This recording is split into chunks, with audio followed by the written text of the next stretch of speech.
রামচন্দ্রপুর গ্রামে এক প্রবাসীর স্ত্রীকে ধর্ষণের অভিযোগ উঠছে এবং এ সংক্রান্ত মুরাদনগর থানায় একটি মামলা হয়েছে।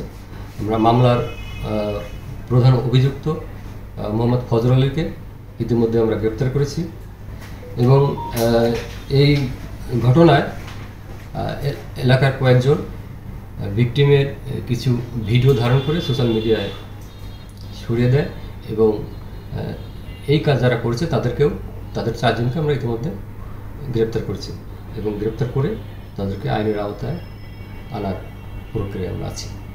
উনি ওনার শ্বশুরবাড়ি থেকে বাপের বাড়ি আসছিলেন এবং গত পরশুদিন রাতে এই ঘটনা ঘটে এবং এলাকার কিছু লোক সেটা জানতে পেরে ফজর আলীকে মারধর করে এবং এক পর্যায়ে সে পালিয়ে যায়।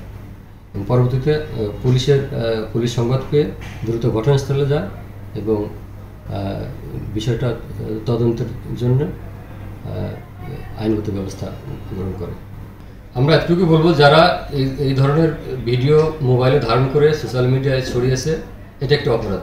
তাদের বিরুদ্ধে আমরা আইনগত ব্যবস্থা গ্রহণ করব প্রচলিত আইন অনুযায়ী এবং যারা এই কাজটি করেছে ইতিমধ্যে তাদের চারজনকে আমরা আটক করতে সমর্থ হয়েছি। ধন্যবাদ। মিডিয়া ছড়িয়ে দেওয়া আইনের দৃষ্টিতে একটি অপরাধ। আমরা ইতিমধ্যে যারা এই কাজটি করেছে তাদেরকে আটক করতে পেরেছি এবং তাদের বিরুদ্ধে প্রচলিত আইন অনুযায়ী ব্যবস্থা গ্রহণ করা হবে।